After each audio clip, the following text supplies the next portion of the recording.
Welcome to Smashville. This is PK Subban. I'm Dan Hamhuis. This is Craig Smith. This is Mike Fisher. But you need to dig in right now, every guy. Everybody loves their soldiers until they come home and stop fighting. Enough is enough. They need me to bleed, and I'll bleed for my team. Start playing with some jam in here. Let's go. This is Ryan Johansson. Welcome to Smashville. This is Philip Forsberg. I'm Victor Arvidsson. I'm Ryan Ellis. I'm Matthias Ekholm. I'm Beckerin, and you're listening to the Renegades of Puck with Crazy Charlie. Crazy Charlie puts words in my mouth. You can't trust that guy. If you can't get some fire, some passion, some energy, and figure out how in the hell to talk about this magnificent sport of hockey that has taken over the city of Nashville, then why are you on the radio? You don't deserve it, and you should do the honorable thing and turn your mic in. You're making a damn fool of yourself. This is my declaration. I'm coming after every single one of you. The lazy, the tired, the boring voices out there. Your time is up. I'm Crazy Charlie Saunier. I'm Pete Weber of the Nashville Predators. I'm Roman Yossi of the Nashville Predators. I'm Colton Sissons of the Nashville Predators. I'm Eustace of the Nashville Predators. You're listening to the Renegades of Puck with Crazy Charlie. Find a way, boys. No more half-stepping. Now, here's your host and captain, Crazy Charlie Saunier. Welcome to the bunker. Welcome to the Renegades of Puck podcast. I'm your host and captain, Crazy Charlie Saunier. And before we get started with a no half-step in hockey coverage, first let me direct you to our home website, renegadesofpuck.com. Once you go to renegadesofpuck.com, you'll learn everything you need to know about the show. And once you're good and educated about the show, you click on that merchandise tab. Going to take you straight to our classic logo tee and all the gimmicks that you've come to know and love and expect from the Renegades of Puck. Socks, throw pillows, wall art, bed sets makes no difference to us. After all, we've sold out so that you can buy in. Social media is of critical importance. It's independent, unaffiliated operations. So here's how you can jump in the trenches with the Renegades of Puck. You can find us on Instagram, Threads, and Facebook. Those are our three currently active social media platforms. So if you don't mind, give us a follow. It doesn't cost you a thing. It doesn't take you but a second, but it sure does go a long way to helping us out here in the trenches.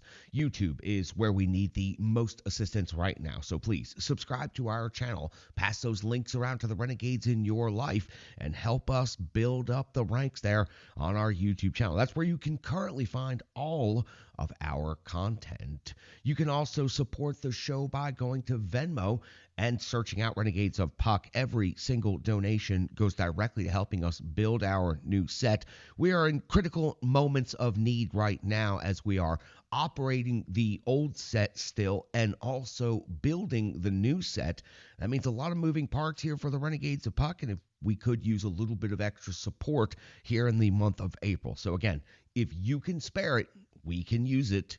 We sure do appreciate each and every one of you for assisting us on this epic journey known as the Renegades of Puck. Now listen, I know it's time for the No Half Step in Hockey coverage, so let me deliver the goods. It's time for operation number 987.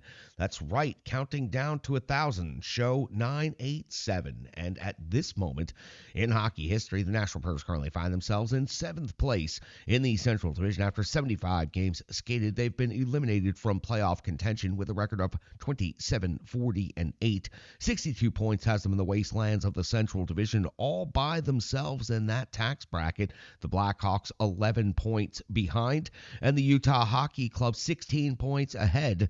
That has the Predators sitting all by them, lonesome self in 7th place. The Preds' next game will be the third game of a road trip on the road this season. The Preds have a 9-24-5 record, still hunting that 10th road win of the season. The Preds have scored 190 goals this season. They've given up 245 goals against. That's a goal differential of minus 55. Your Central Division update: the Winnipeg Jets are in first place still with 106 points, but the Dallas Stars, who are the Predators' next opponent, are climbing and closing the gap quickly. Same number of games played, teams separated by 4 points. Dallas at 102 points. We'll talk more about the Stars here in just a moment. The Colorado Avalanche in third place with 94 points, seeming to be quite secure in that third spot. The Minnesota Wild are 6 points behind at 88 in the St. Louis Blues, 1 point behind St. Louis in fifth, behind Minnesota in fifth place. So it looks like 5 Central Division teams will be going to the playoffs again this season. It's not guaranteed, but it's starting to become a much clearer picture. The Utah Hockey Club in 6th place with 78 points. They have not been eliminated yet, but they will be very soon. The Nashville Predators are in 7th place with 62 points, and the Chicago Blackhawks in 8th place with 51 points. Both teams are eliminated. For the Preds the week ahead, well, this game wraps up the road trip in Dallas. Sunday back home to face off against Montreal Canadiens. Tuesday versus New York Islanders. The 10th of April, we'll see the Predators go to Utah to face off against the Mammoth. And on the 12th of April, the Predators will be in Vegas before coming back home on the 14th to face off against Utah one more time. The Predators and the Dallas Stars have met 2 times this season out of a 4-game regular season series, so they will play one more time. It'll be the final game of the regular season. We know the Predators won't be playing for anything, but the Dallas Stars might be. So the Stars have potential to pick up 4 points against the Predators, and they need those 4 points if they want to overcome the Winnipeg Jets for first in the Central. The season series, to this point, 2 games played. On October the 10th is when they met for the first time.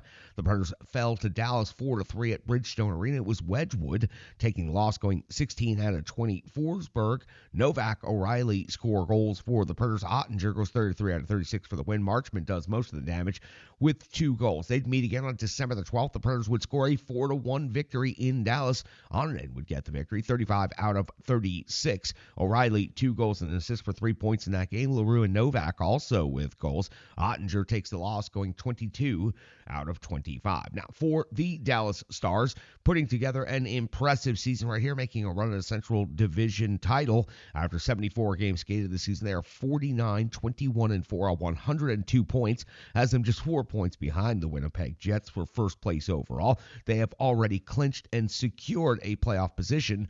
Currently, they would face the Colorado Avalanche in the first round, which would be a very impressive 7-game series. On home ice, the Dallas Stars are 27-7-2 on the season. They've scored 254 goals. They've given up 189 goals against. It's a goal differential of plus 65. Sorry, those numbers are so dramatically different than what the Predators' numbers are. It was a little bit confusing for a second. For the Dallas Stars, their most recent stretch of completed games goes back to March the 24th with a 3-0 win versus Minnesota on the 26th of March, a 4-3 win at Edmonton on the 27th of March, a 5-2 win at Calgary.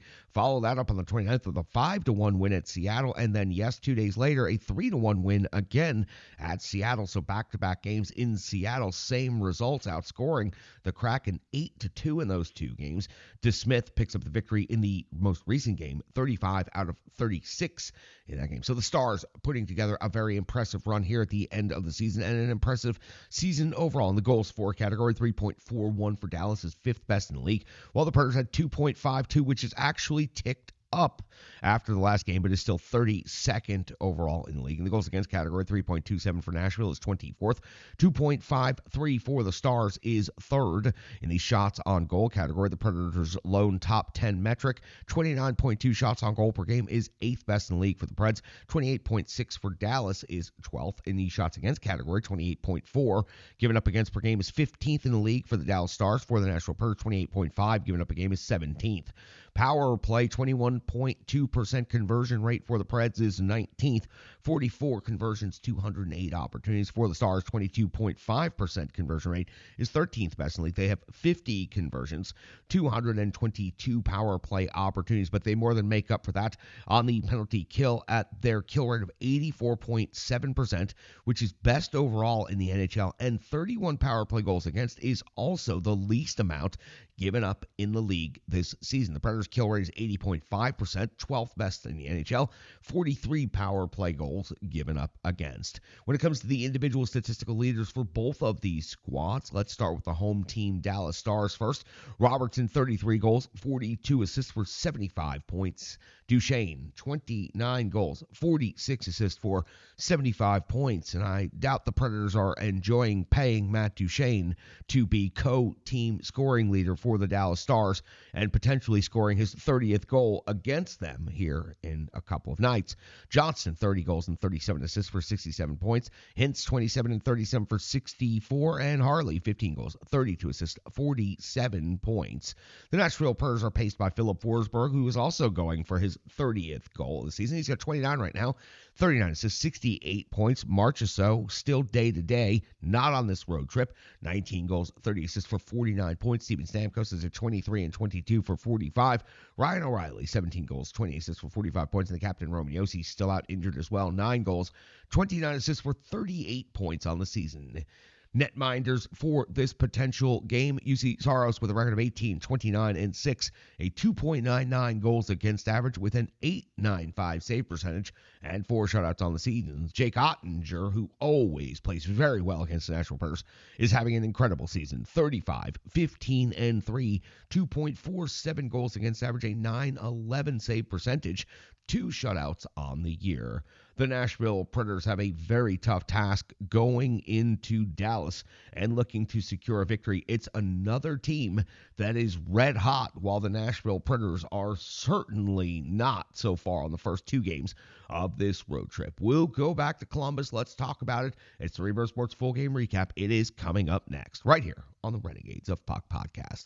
Hockey players are as unique as the game itself, and your uniform should be tailored to fit you. Rebirth Sports is your sports apparel tailor. From shells, bags, warm-ups, hats, hoodies, branding, and more, let Rebirth Sports be your custom hockey tailor. And don't forget to tell them they do more than just hockey. Rebirth Sports on Facebook, Twitter, and Instagram. Rebirth Sport, a match made in hockey. It's now time for the Rebirth Sports Full Game Recap. We go all the way back to April 1st, year 2025, when the Nashville Predators were in Columbus to face off against the Blue Jackets on the second night of back-to-backs. Head coach Andrew Brunette deploys his lines and defensemen the following way, and it is another 11 forward, 7 defenseman alignment. Forsberg, O'Reilly, and Stamkos, Bunting, Svechkov, Evangelista, Smith, McCarron, and LaRue, Bellows, and Verona make up your forwards. Shea and Blankenberg, Del Gaizo and Barron, Englund, and Stastny, Osterley make up your defensemen, and UC Saros gets the start in net. We are just 31 seconds into the game where we find our first piece of action. UC Saros coming up with a save on Matejchuk, and that is the first shot on goal of the game. 106 of the first period. Now Saros comes up with a save on Werenski at the 113 mark of the first period. Marchenko on the board already for the Columbus Blue Jackets. His 29th goal of the season comes after a turnover with some blown coverage. Leaves everyone wide open for an easy finish right here. The Columbus Blue Jackets take a 1-0 lead early in the game. 3:28 of the first period. Now Saros comes up with a save on Danforth, the 4:05 mark of the first period. Merzlikins comes up with a save on Del Gaizo. That's the Predators' first shot on goal, the 6-minute mark. Merzlikins a save on Svechkov, the 8:09 mark. Merzlikins a save on Barron, the 13:31 mark of the first period. UC Saros comes up with a save on Luke Cunnin, 14:41 now of the first. Merzlikins a save on Forsberg, 16:34. Fantilli, his 23rd goal of the season, comes as a one-timer from a sharp angle with some long range to it, giving the Columbus Blue Jackets a 2-0 lead here in the first period. 17:10 of the first. England's off to the box.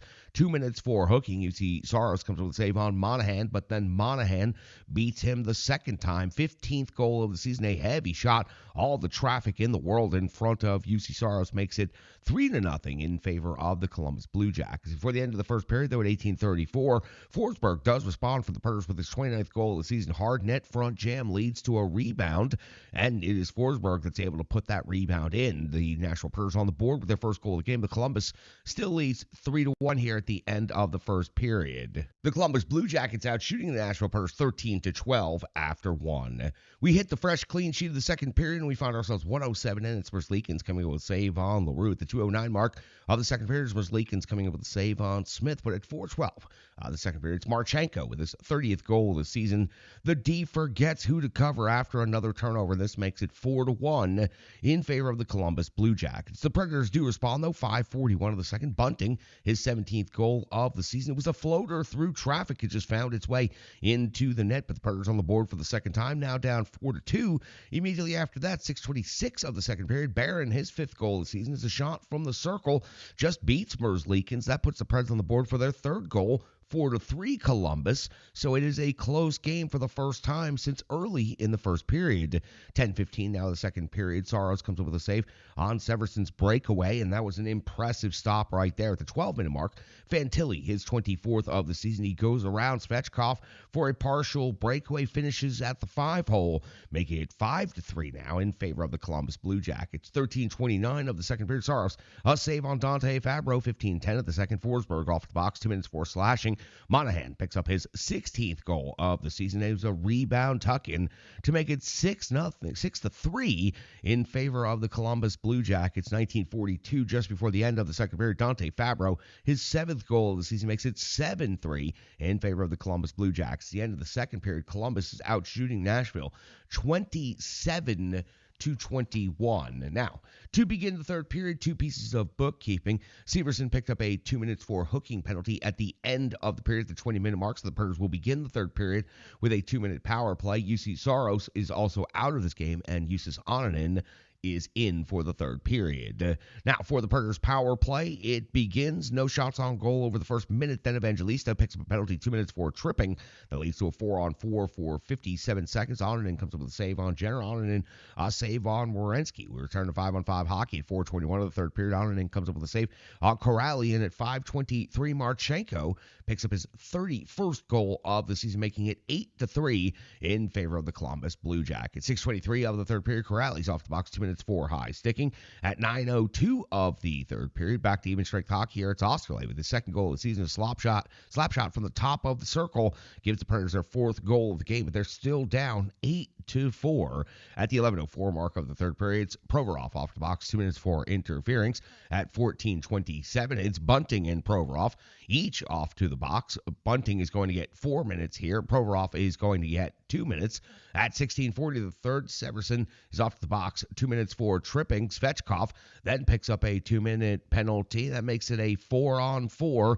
And at the 18:34 mark of the third period, Provorov 2+5. O'Reilly 2+5 for a mauling of Philip Forsberg. O'Reilly stepping up and defending his teammate. That's going to do it for this game. 8-4 is your final in Columbus. The Columbus Blue Jackets outshoot the Nashville Predators 37-28, and the Preds were down after a minute 13 seconds of this game, and they were down by a lot for most of this game. They made it interesting for just a minute there, but then the Columbus Blue Jackets blow the Preds out 8-4. The Preds just really never seemed to have much of an offensive punch or much life in this one, even though they picked up 4 goals. Merzlikins was not very good at net for the Columbus Blue Jackets in this game, but the Predators just could not keep the Columbus Blue Jackets off the board. The defense was otherworldly Swiss cheese terrible in this one. So the Predators fall in the second night of back-to-backs. They get swept in the back-to-back, Philadelphia and Columbus, and now move on to Dallas. We've got more coming up on this game. I know, we do.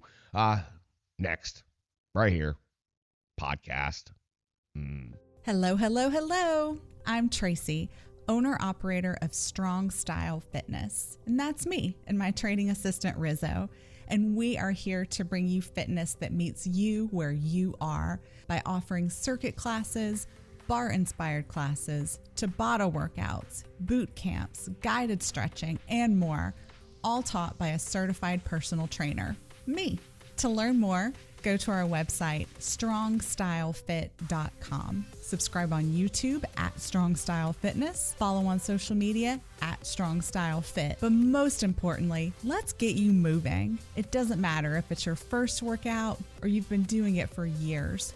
Strong Style Fitness has the workout that meets you on your journey and helps you along the path to a happier, healthier life. I understand where you've been, what you were going through, and where you were going, and I want to take you there. We'll see you on the mat. Mwah. Welcome back in. Time to do some analysis on this game, and there are a whole lot of crooked numbers and a whole lot of stats and information, but overall, this game just went extremely poorly for the Nashville Predators, and this road trip so far has gone extremely poorly for the Nashville Predators. UC Saros got the start, did not make the finish, played the first 2 periods, went 19 out of 26, gave up 7 goals. It was the second night of back-to-back, so the coaching staff was hoping they could ride with Saros all the way through. But after 7 goals against at the end of the second period, you got to pull your starting netminder. And Onanen was ready to go. He had a relatively light workload in the first night of the back-to-back in Philadelphia. Took the loss. Comes in this game in the third period. Goes 10 of 11. Respectable. But the Columbus Blue Jackets had somewhat shut down the offense by that point in time. It didn't seem like Columbus was trying to get to 10. When it was in the second period and the Predators made a game of it again, yes, the Columbus Blue Jackets opened things up and extended that lead by putting up that 8 spot pretty quickly. I think if Columbus wanted to, they could have put up whatever number of goals they had chosen on the Nashville Predators. They did pull back, but Onanen was still strong in the third period, did not get hung out to dry quite the same way UC Saros did in the first and the second period. A couple of players to talk about. Filip Forsberg, because of so many goals, 12 total goals scored in this game for the Preds. There are some numbers to talk about. There are some stats to talk about. So Forsberg with a goal, 4 shots on goal, 18:49 in total time on ice. And the reason I pit Filip Forsberg first here of any of the skaters, it was simple. It was such a simple play. Ryan O'Reilly went to the net hard. Filip Forsberg went to the net hard with him. O'Reilly goes in first. Forsberg follows up, gets rewarded with the rebound jam, puts the puck in. It was just important. The Predators were really on the ropes, down and out in this one, and O'Reilly and Forsberg jamming hard straight to the net right there. Stamkos with them as well. It was good to see, and it was a really good, strong goal. I'd love to see the Predators score more goals like that, especially the top line players. I love seeing Filip Forsberg put up a great move, a dangle, a deke. I love that sick wrist shot he's got. But you know what? Man, I do love a good greasy goal like that. O'Reilly, Stamkos, Forsberg all in there, hard on the jam, and Forsberg comes away with his 29th goal of the season, just one away from another 30-goal season from Filip Forsberg. Michael Bunting picks up another goal for the Nashville Predators, joining the Predators, coming back from injury, slowly adjusting to the lineup. I see improvement consistently, and he is, I think, going to be a very good player. We just talked about greasy goals a whole bunch. Well, he picks up another one here, and there was nothing much to it. He just floats it towards the net, and it goes in. Sometimes just putting the puck on net is enough, but he goes to the hard areas. He brings the jam. He certainly has the fire, the fury out there on the ice, and you can hear him and what he has to say about just about everything out there. Bunting picks up another goal for the Predators. Now have 4 shots on goal in this game in 16:59 in total time on ice. Luke Evangelista, 2 assists, a multi-point game for Luke Evangelista, coming on strong here at the end of the season after, well, let's face it, a fairly pedestrian first 2/3 of the season. But it's good to see Luke gaining some confidence, a couple of multi-point games now, a couple of goals as well, adding to these 2 assists in this game. So it's great for Luke Evangelista as he closes the season strong. Coming into training camp, he's going to have an opportunity to have a top 6 spot next season. I do believe that, and if Evangelista can keep closing the season out strong, he'll probably go a long way to securing that. Barron picks up a goal for the Predators, also 3 shots on goal and 2 block shots. He was just amongst the leaders in several categories here for the Predators. So while he was abused and misused all over the place on the defensive side of things, he was able to help generate some offense. Osterley also picks up a goal, 2 block shots, 13-11 total time on ice, making the most of his opportunity, picking up his second goal of the season, his first with the Nashville Predators. And 7 defensemen, 11 forward alignment. The 7D just got absolutely, and then 2 goalies. Why not? So 11 forward, 7 defensemen, 2 goalie alignment for the Predators. Didn't work out real well. The Preds get torched for 8 goals in this game. Let's hear from our good friends at Stripe Digital Solutions, and let's get through the box score. There's a lot of numbers to give to you, but none of them are really in good favor for the Nashville Predators. We'll be right back after this, right here on the Renegades of Puck podcast. The digital environment can be quite intimidating, time-consuming, and cumbersome, especially with all those other areas that need attention at your business, and that's why Stripe Digital Solutions is here to help. I know, because that's exactly what Stripe Digital Solutions did for me and the Renegades of Puck. From designing my home website and helping me create my merchandise to special event posters, brand building, and social media management. But it's not just that, it's so much more. Stripe Digital Solutions has helped me every step of the way. From startup to full-time operation, Stripe Digital Solutions has been there to assist and advise every single step of the journey. In today's fast-paced world, the path to success is having a strong digital partner, and nobody is better in the trenches than Brandy and Stripe Digital Solutions. Get the solution before it's even a problem with Stripe Digital Solutions. Welcome back in. Time for the good cold hard numbers known as the box score. Your goal scorers for the Nashville Predators: Michael Bunting, Philip Forsberg, Justin Barron, and Jordan Osterley. The assist leader, Luke Evangelista, with 2 in this game. Then Ryan O'Reilly has 1, Cole Smith has 1, Svechkov has 1, Verana has 1. Good job there by the Predators. I don't know what you call it, fourth line, third, 3.5 line, whatever it was. They were doing a good job. They were buzzing around trying to make some things happen. Shots on goal, 4 leads the way. That's Michael Bunting and Philip Forsberg also. Justin Barron with 3. Mark Del Gaizo with 3. In the block shots category, nobody with more than 2. As a matter of fact, the Preds only had 14 for the entire game. Osterley had 2. Blankenberg had 2. Barron had 2. And Ryan O'Reilly also with 2 block shots. Now, I was really disappointed in this one. I know it's the second night of back-to-backs. The Predators are physically exhausted at this point in the season. They're playing shorthanded with only 11 forwards. But the physical component of the game was really disappointing from the Predators' perspective, considering that they got completely blown out. 6 hits from LaRue. That's great. I love seeing that. But after that, Michael McCarron with 2, and virtually no one else on the Predators roster even registering a hit. 10 hits for the entire game. So why don't I just tell you the other 2 guys that had a hit? So Zach LaRue had 6 hits. Michael McCarron had 2. Michael Bunting had 1 hit. And Justin Barron had 1 hit. And that is it for this Nashville Predators roster against the Columbus Blue Jackets. That is a team that has been a Predators rivalry since the 2 teams first came into the league. It was disappointing to see a game between those 2 teams have such limited physical play overall. When it comes to your time on ice, leaders 1944 leads away by Ryan O'Reilly. He also picked up 7 penalty minutes, sticking up for Philip Forsberg after that mugging. 1849 for Forsberg, 1803 for Michael McCarron, 2017 for Brady Shea. No other defenseman over 20 minutes of the 7 defensemen that played. Justin Barron was second in time on ice at 1944 behind Brady Shea. Your power play for this game was 0 for 4. Your time on ice leaders on that power play, 325 for Luke Evangelista, 256 for Philip Forsberg, 251 for Ryan O'Reilly, and 250 for Stamkos and Svechkov, 259 for Blankenberg, 243 for Brady Shea. The penalty kill, 3 for 5, giving up 2 against your penalty kill time on ice leaders. 450 for Michael McCarron, 412 for Cole Smith, and then 240 for Brady Shea, 218 for Spencer Stastny, 203 for Nick Blankenberg, and 203 for Jordan Osterley. Your net minders in this game, UC Saros goes 19-26, 7 goals against, an in-game save percentage of .731, 16 even strength saves, 3 power play saves.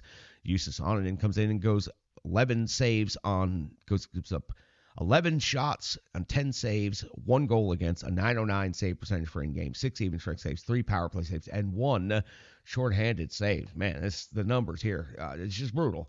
The final numbers fall out of the box score. Again, the Predators lose the special teams battle in this one badly. 0 for 4 on the power play, 3 for 5 on the penalty kill, giving up 2 power play goals against. Face-off winning percentage really depressing here, 43.3%. Only 10 hits, that's even worse. 14 block shots, 2 takeaways, 11 giveaways. Every way you look at this one, it was sloppy, and the Predators back-to-back no-shows. Philadelphia, they lost a close one, and in Columbus, in the second that they made it a threat, they got absolutely blown out. So they got blown out 2 different times by the Columbus Blue Jackets. The first time, obviously, was where the Blue Jackets got to the 4th goal, and then the Predators got to their 3rd goal, and it was a 1-goal game again, and then the Blue Jackets just ran away with it, getting up to a snowman, putting an 8 on the board. So really difficult back-to-back, 24 hours. The Predators essentially a no-show. 11 forwards, 7 defensemen, a lot of injuries.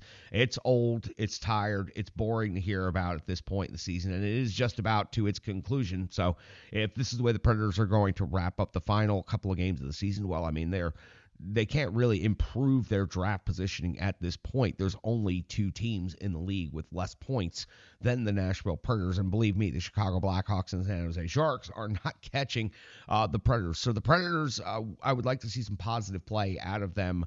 And maybe the Dallas rivalry will bring something out of them. Playing some decent teams has brought that out of them as of late, but I don't know. This was really, really tough to see. Seeing them have 8 goals hung up on them and seeing this back-to-back where they barely registered a pulse out there on the ice. I mean, there are things you can control. You may not win a game, but you can certainly go out there and still play hockey, and the Predators are barely doing that at this point in time. you can see the frustration with Svechkov in that game as he got turned into a pylon and a turnstile on defense trying to help his team win. There's little that the Predators players can do at this point other than just hope the season comes to its end as quickly as possible. Let's do it for operation number 987. Got to get back to painting the set. The fumes in here a little bit overpowering still. I think it's going to be like that for the next couple of days. So got to be careful. Got to limit our time here in front of the camera on this side of the set. But very much looking forward to revealing more of the details. Make sure you're following the team or the show on social media, and you'll be getting the updated photos every day of the construction. And please, if you can support us, help us out. Go to Venmo, search Renegades of Puck, and make a donation to help us offset some of the construction costs that have been, well, frankly, rising to a point that we did not expect just a few months ago would be happening. All right, I appreciate your time, appreciate your viewership, appreciate each and every one of you. I'm your host and Captain Crazy Charlie Saunier. Stick taps, love, and respect.